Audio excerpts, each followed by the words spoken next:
Арыбаңыздар, урматтуу телекөрүүчүлөр. Сүйлөө маданиятына арналган сөздүн көркү көрсөтүүсү сиздердин назарыңыздарда. Бүгүнкү программа элдик макалдардын түпкү маанисине ылайык колдонуу жөнүндө.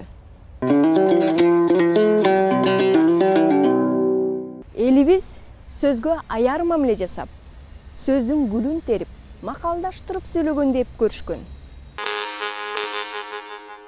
Сөз жөнүндө bir топ макалдар бар. Мисалы, сөздүн көркү макал, беттин көркү сакал, ер жигиттин сөз өлгөчө өзү өлсүн, айтылган сөз, атылган ок, ойлоп сүйлөсөң да, ойноп сүйлөсөң да, ойлоп сүйлө деген. Бул эмне деген керемет макалдар. Сөздүн көркү макалда деген макал, бул жанагы bir куйма алтын сыяктуу уюп калган, өзүнчө bir математикалык тил менен айтканда бул формулада бул өзү. Бул чулуу bir таптакыр бузулгуз айныгыз. Мисалы 1000 жылдан кийин де ошол макалды айтсаң, ошол сөздүн bir уютмасы да. Сөз бул ыйык нерсе болуп эсептелет. Муну жалаң эле кыргыз эл эмес, могу ыйык китептерде дагы, Куранда дагы, Библияда дагы ошо алгач сөз болгон деп сөзгө өтө чоң олуттуу мамиле беришет. Кыргыздын макал лакаптарынын баарын карап отурсак, жазылбаган мыйзам, көкүрөктөн көкүрөккө өтүп келген, бир кийиз китепте жазылгандай ташта калган, анан көкүрөктө адамдын көкүрөгүндө калган улуу сөздөр да. Укпайт да ушак айтпа дейт. Көрбөйт да уру кылбай дейт. Көрдүңүрбү мынакей, бул тарбиялык мааниси канчалык. Сен ушак айтпаган, укпайт депчи, ал угулат сөзсүз түрдө. Качандыр болсо да угулат. Ал көрбөйт да уру кылба дейт. Сен уру кылганда сөзсүз түрдө биринчи ачылбай калышы мүмкүн, экинчи, үчүнчү жолу сөзсүз түрдө урулуң билинип калат. Ыгы келген жерде макалды коюп койсоң, бул сөздү да анча кечке бажактатып узарта бербей эле, сөздү ошол макал менен эле бир туюндуруп койгон жери бар да. Бул макал баягы күчөтмө маанисинде дагы, анан сөздү көрктөп турган маанисинде дагы. Ошо элдин ичинде bir акылмандар, акындар, ошо сөзгө шыктуу чечендер, мына ушулар сөздү өнүктүрүп, тилди өнүктүрүп келген да. Ал эле бул эле деп тискеп отурбай эле, жакшы кыз жакадагы кундуз деп коет болсо, жакшы уул көктөгү жылдыз деп. Муну тискеп отурбай эле ошентип сөз менен эле макал менен айтып коюп атат. Бул сөздүн bir гүлү, терилген гүлү.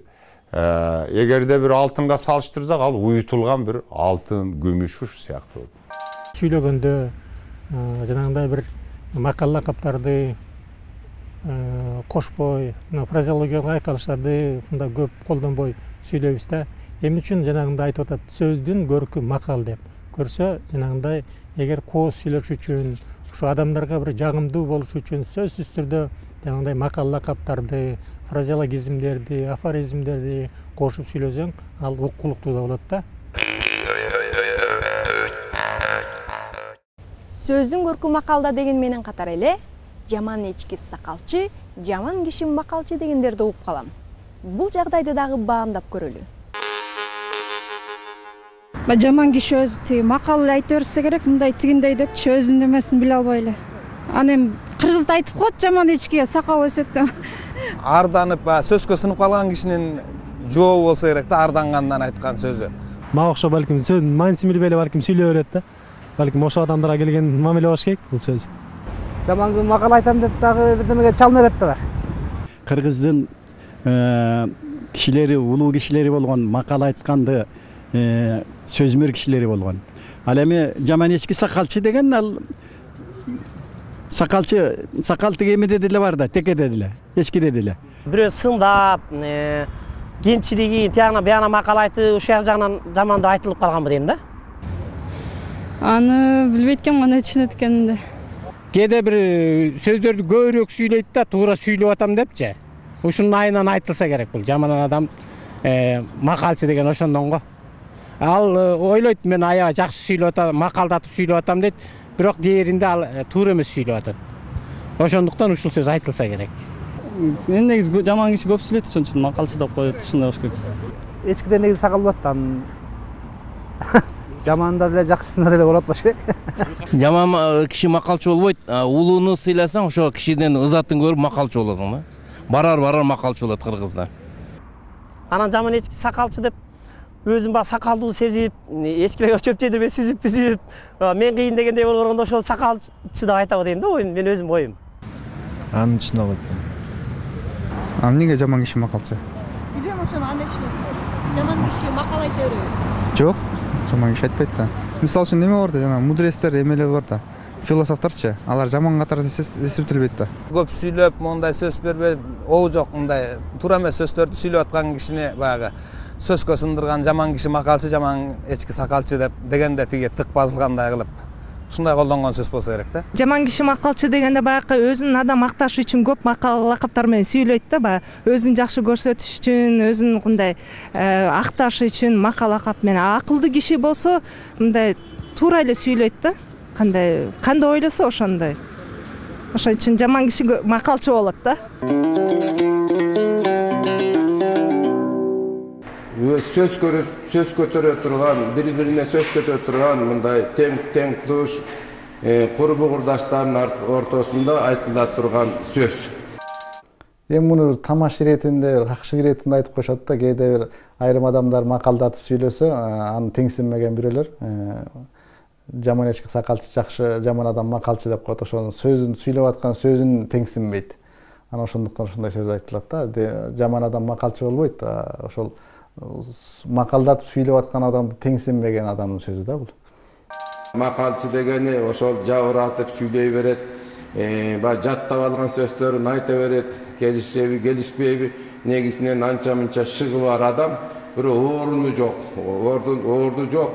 Ошол сүйлөй турган жерде сүйлөбөй, анан баягы мындайча айтканда туш келди жерде сүйлөй бергенден муну макалчы деп коет.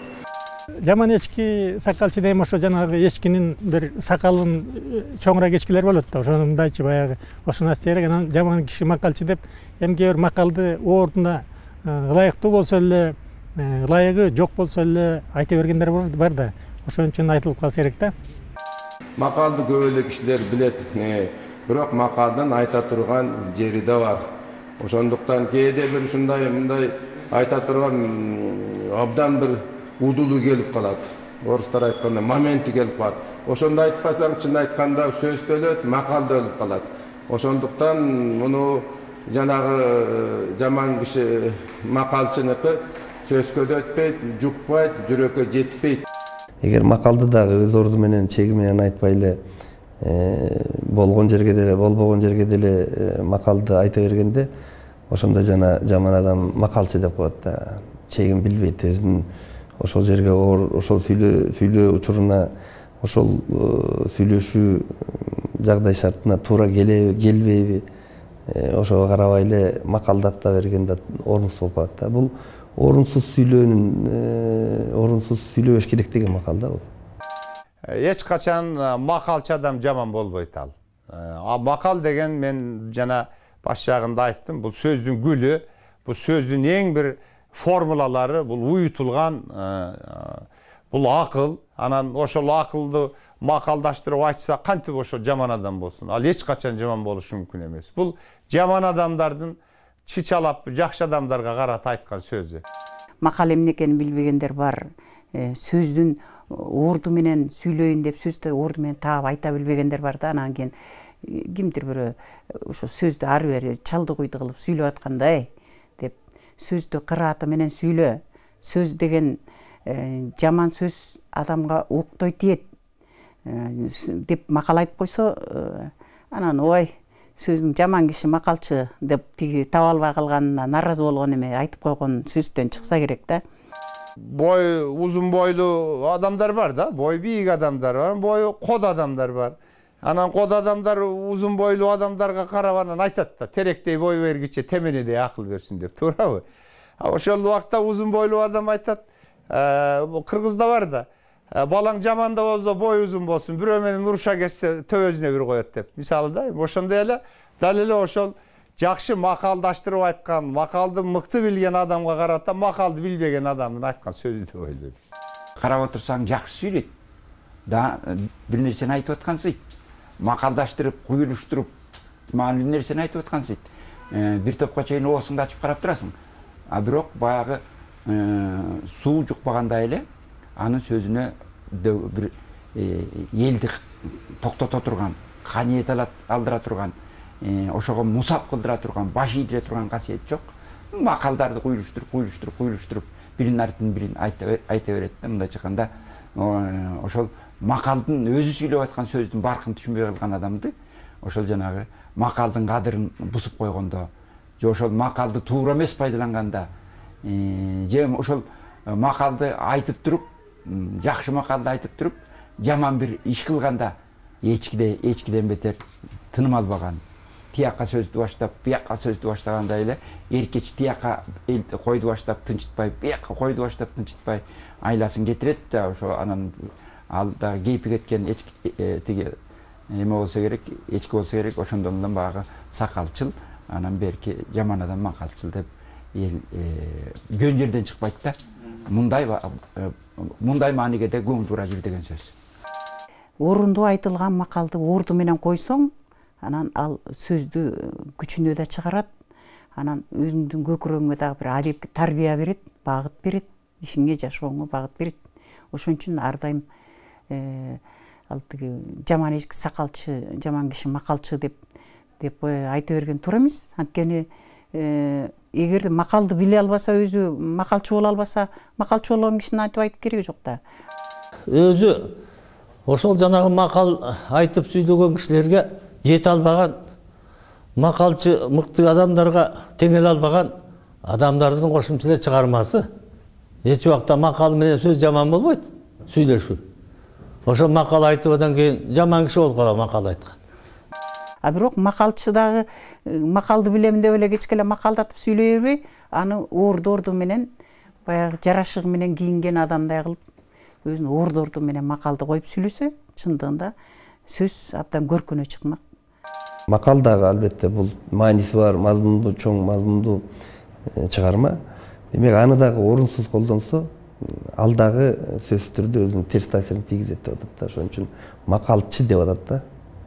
Макалчы деп атат да. Бул макалчы деген орой, бул тантык деген мааниде эле айтылып атат да. Беттин көркү сакалда деп жөн жерден айтылбаса керек.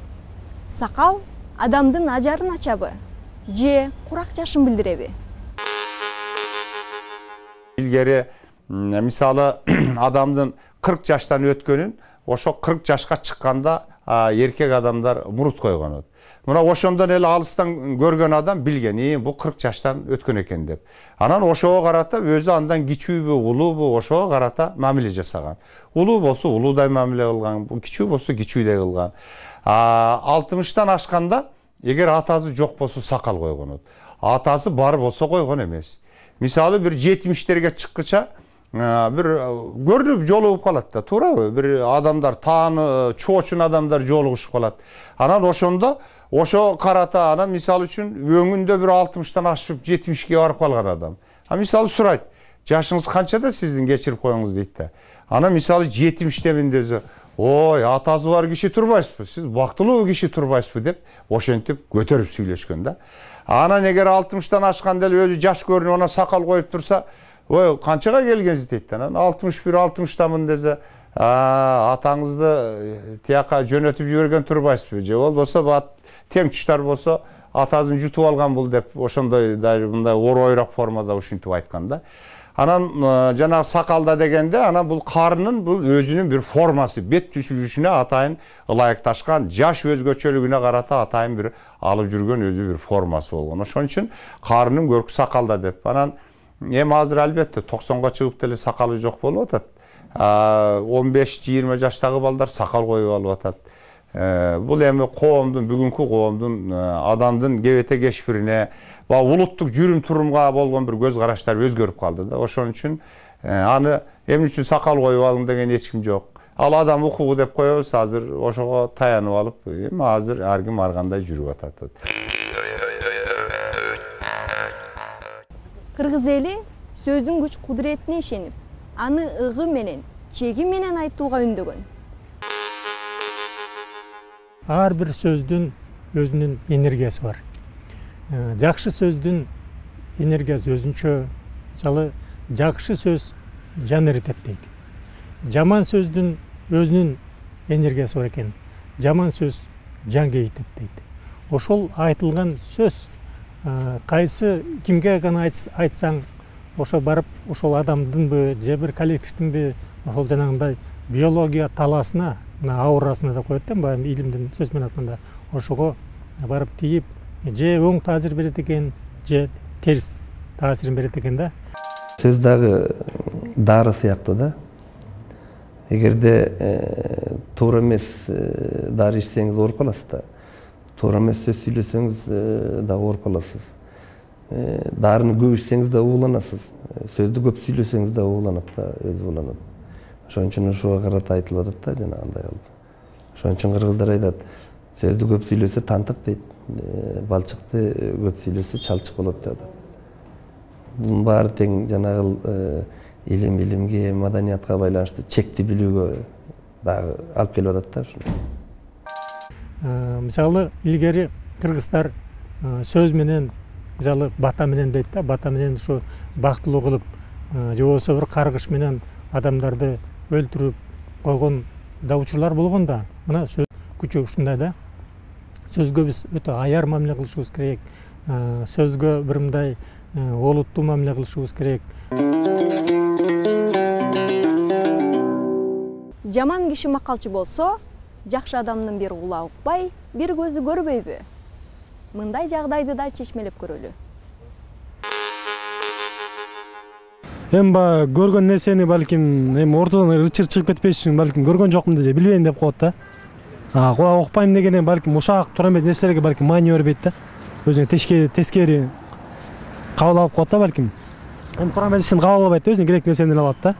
Бир көзү көрбөйт деген эми жаман нерселерди көзү көрсө да көрмөксөнгө салып көрбөй койгон жакшы да, кыскасы ошондой жакшы киши да. Эми айда чүйдөнү көрө берсе, жаман нерселерди көрө берсе, ал жаман эле болуп калат да. Жакшы киши жаман нерселерди, ушактарды укпайт, жаман нерселерди да көрбөйт.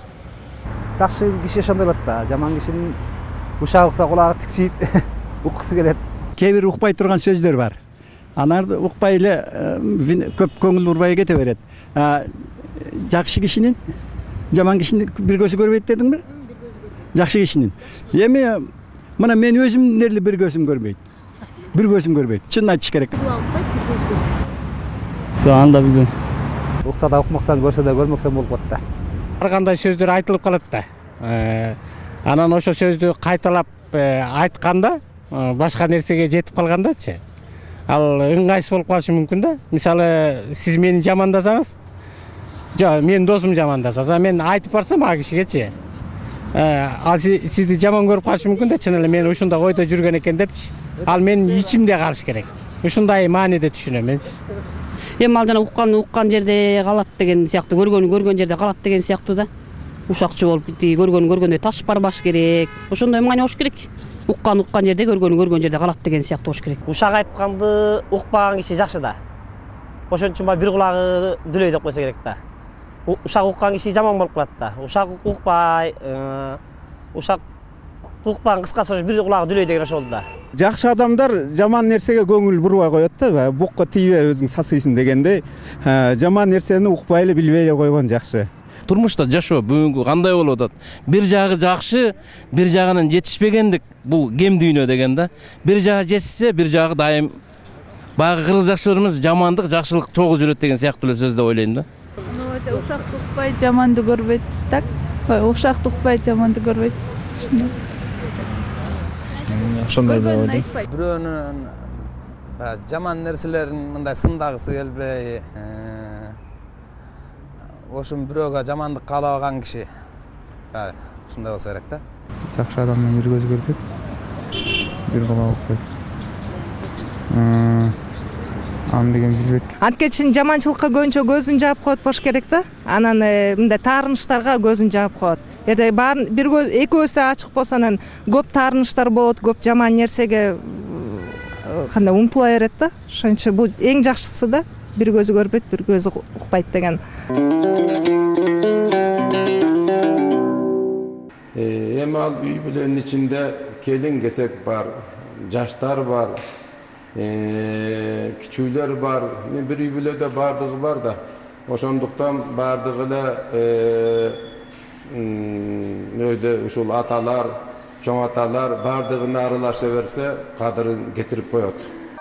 Ата-энелер, карыялар, ар бир үйдө карыялар бар да, кайнене, кайната деген. Ошо өздөрүнүн бүлөсүн, келинин, уулун ошо жасап жаткан иштерин туура эмесин көрөт да. Анан көргөндө эле эмне кылат? Мен атасы болом, мен энеси болом деген баягы ата-энелик чоң статусту кармап алып эле көржемеликке ала берет да. Сен мындай туура эмес кылдың, сен ушундай кылдың деп тигин да көңүлүн калтырат, үй бүлөнүн да ыркы бузулат. Ошондуктан бул оңолуп кете турган жаштар оңолуп кетет да. Жаштарга биз жакшы насаат берсек кантип оңолбосун. Ошондон көрмөксөн болуп, бир көзүн жумуп койгон болуп.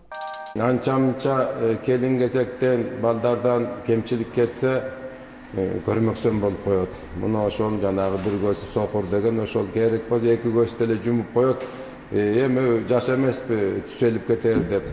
Айрыкча кайната ушул чоң аталарга деле аябай үйүндө келин-кезек аралашып жүрсө, ошол кичине мындай көздү жумуп сокур болуп койгон абдан абзел. Анча-мынча деле сөздөрдү кулактын сыртынан кетирип койгон да абзел. Ал баягы физический жактан ушинтип айткан менен көрө эле турат, бирок көрмөксөн көз салып, билмексен болуп, анан жаман сөз сүйлөп атса, укмаксан болуп, анан кийин барып турган аркасынан балам, сен баягы күнү ушундай кылып атыптырсың. Ушу кылган ишиң туура эмес. Бул адамга да жакпайт, эч кимге жакпайт. Балам, ушуну этият кыл, экинчи мындай жасаба деп, баягы көргөн ишин кайра оңдоп берет. Жакшы адамдын бир кулагы укпайт, бир көзү көрбөйт дегенче. Ал мындай бир абдан нысаптуу болуп, мындай бир көп эле эме кыла бербей, бир жакшы гана жактарын көрүп адамдын, жаман жактарын анча байкабай калып, ушундай айтып атат да, ушундай болуш керек деп. Жаш деген бул сүйлөшөт, өздөрүнүн мындайча айтканда ал жүрүм туруму бар. Жаш деген жаштай болот. Анан эми ошону угуп туруп, анан ошол чоң кишилер, үйдөгү кишилер ошонун маани бере берсе болбойт. Укпаш керек. Ады убагында жаш болгон. Акылдуу карыялар укмаксан болуп коет. Анан укмаксан болуп койгонун баягы өтүп кеткенден кийин, жагдай өткөндөн кийин анан балам, сен баягы күнү туура эмес сүйлөп койдуң. Ал сөздү момтуп, оңдоп сүйлөгүн. Улунун алдында мынтип сүйлөгүн, жаш баланын алдында мынтип сүйлөгүн деп, баягы укканын кайрадан оңдоп, баягы ошол кезде укмаксан болуп койгон, укпай калган. Анан оңдоп кетсе дагы тарбиянын бир түрү. Бул эми макалдын бир эле жагы да. Анча-мынчага бир майда чүйдө нерсеге маани бере берген адамдар да бар да.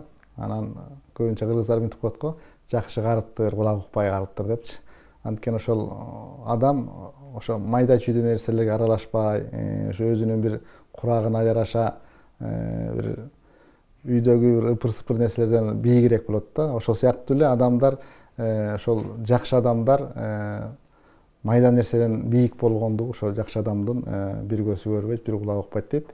Көпчүлүгүнө мындай ошону байкамаксан болуп коет да.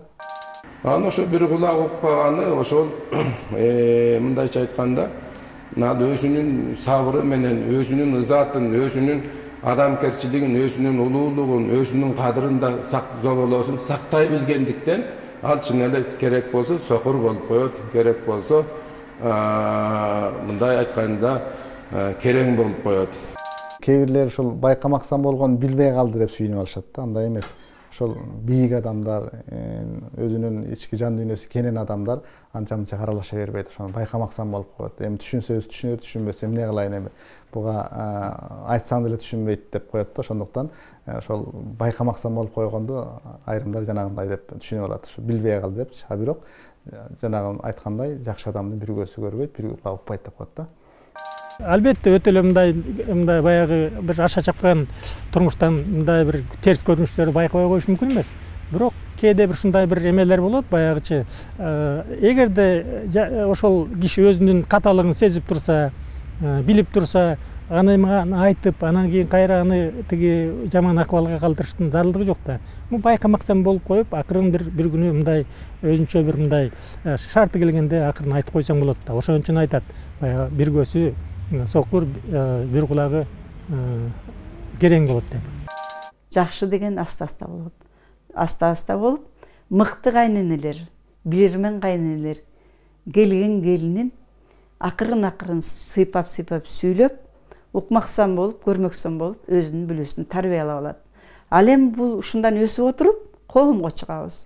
Коомдо дагы мыкты жетекчилер өзүнүн кол алдындагы кызматкерлерин, эгер ушундай деп коомдо жөнүндө айта турган болсок, акырын сыйпалап, мына кылган ишиң мындай болду, эмгисинде оңдогун деп ошентип отуруп, баягы дароо эле бетке шак этип айтпастан, акырындык менен айтып отуруп, ошол мыкты жетекчи өзүнүн кол алдындагы кызматкерлерине дагы көргөчтүк менен тарбиялап, анан ошонун өзүнүн нугуна салып алат.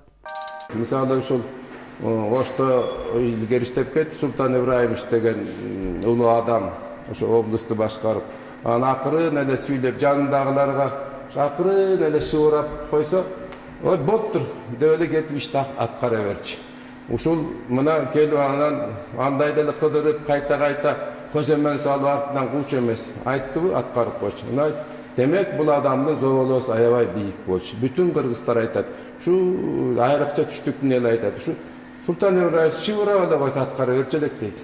А бирөөлөр өкүрүп, бакырып, сени мен көрөм, маселеңди караймын, ушундай деп айта берсе, коркута берсе, көкүтө берсе, ал ошол айтып аткан кишинин зоболоосу да түшөт, уккан кишинин дагы кулагы жадай. Ошондон аткарбай эле көкүрөктө баягы бизче айтканда кек калат. Биз Кыргызда сөз түшүнгөн, сөзгө маани берген элдердин бири болуп эсептелебиз да. Ошондуктан бул көкүрөктө калбай турган, мындай бир жаман ойдо болбой турган кылып, муну дагы макалдада сылап сыйпап айтыш керек деп ойлоймун. Айтып аткан жөнөкөй мындай сөздөрдөн айырмаланып, бул макалды ошол акындар, бир чечендер, акылман адамдар, бир сөзгө жөндөмү бар адамдар ошондой бир формула катарында бир уютуп айткан сөздөр. А ошо сөздөрдү биз ошон үчүн сөзүбүздү баягы бир так түшүндүрүш үчүн, бир жеткиликтүү бир айтыш үчүн ошо сөздөрдү колдонобуз биз. Сөз ошо макалы менен да күчтүү, макал менен угумдуу жана эл көкүрөккө жугумдуу болуп калган да. Макал деген эми көрктөйт да. Бул себеби андан так айтууга мүмкүн эмес да. Бул ошондой сөздөр да, бир ошондой уютулган, бир алтындай жалтылдап, күмүштөй болуп куюлуп турган сөздөр болот. Анан ошондой сөздөрдү макалды билген адам айтат. Билбеген адам жөн эле эптеп бир нерселерди ушу улап ушинтип сүйлөйбүз да. Кыргыздар ар бир сөзүнө макал кошуп, ошону билсең, буну дагы башың менен көкүрөгүң менен ойлонуп билерсиң, билбесең дагы бирөөнүн башын эзерсиң балам деп сөз мына ушундайдан башталат. О деп угуп ал, жадыңа түйүп ал. Мен бу дүйнөдөн кетем, бирок сен ушуну кийинкилерге айта жүр балам деп илгеркилер жамактатып, меселдетип, ошо өзүнүн жаштарга сөз макалдатып айтып кеткен экен да. Гераклиттин бир жакшы сөзү бар да, бир азыраак гана алтынды алыш үчүн көп топуракты казыш керек дейт да. Бул алтынды алгандайында топурак аралаштырып аласың. Ошондон кийин анан бир куюлгандары бар. Мына ушул куюлган алтынды мисалы көңтөбөгө таштасаң да 1000 жылдан кийин дат баспай жалтылдап тура берет да. Мына ушул макал дал ушундай да. Элибиздин асыл рух дөөлөттөрү көкүрөгүбүздө болуп, аны оорду менен, ыгы менен туура колдонуп, салттуу сөздөн кур болбосун.